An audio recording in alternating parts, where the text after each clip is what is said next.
لو انت عايز تدي اي حد كوبري كده، فالنهارده اعلمك 5 طرق لكرة الشوارع تقدر تدي بيهم اي حد كوبري مهما كان مستوى مهارتك.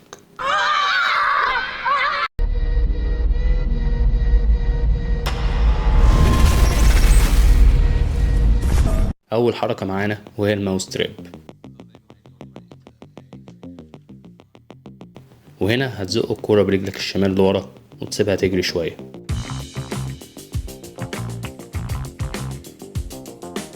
وبعد كده برجلك اليمين هتعمل دورية من فوق الكورة. بعد كده هتخبط رجلك في الارض كأنها فلتت منك بالظبط، وبعدها تلحقها تاني برجلك اليمين، وهتبقى بالشكل ده.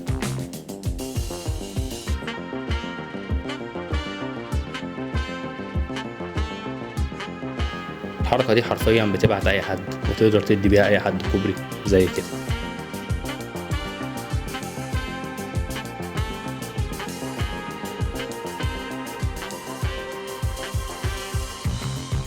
تاني حركة معانا وهي الفي تراب،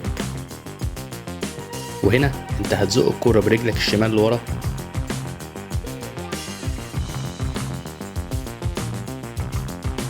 وبعد كده تسحبها بوش رجلك اليمين لقدام. تالت خطوة هي انك تزق الكورة ببطن رجلك اليمين وبعدين تخبطها بالشمال بسرعة ورا بعض بالشكل ده.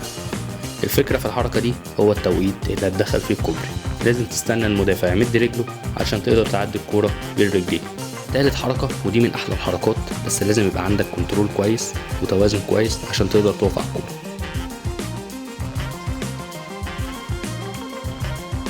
ببساطة الفكرة انك هتقف على الكورة برجلك الاتنين، وبعد كده تستنى المدافع يمد رجله، واول ما يمد رجله تنزل من على الكورة وتعدي الكورة برجله ببطن رجلك بالشكل ده.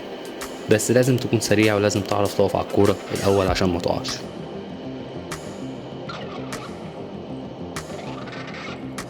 رابع حركة وهي من اختراع سوفيان بينكوك وهتبقى بالشكل ده.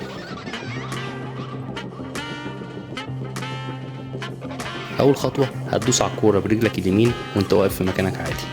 تاني خطوة هي انك تخبطها برجلك الشمال ناحية اليمين بزاوية 45 درجة. تالت خطوة هي انك تلحق الكورة برجلك اليمين وتميل بجسمك اليمين شوية.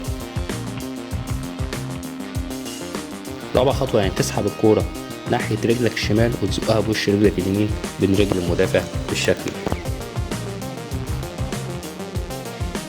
خامس حركة معانا ودي من اسهل الحركات وهي الني بانا. اول حركة هي انك تزق الكورة برجلك اليمين في اتجاه رجلك الشمال بالشكل ده.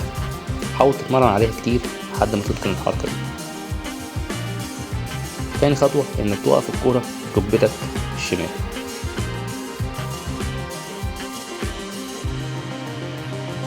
تالت خطوة انك تستنى المدافع يمد رجله وبسرعة تزق الكورة ببطن رجلك الشمال ناحية اليمين، وبعد كده تزقها برجلك اليمين برجل المدافع بالشكل ده.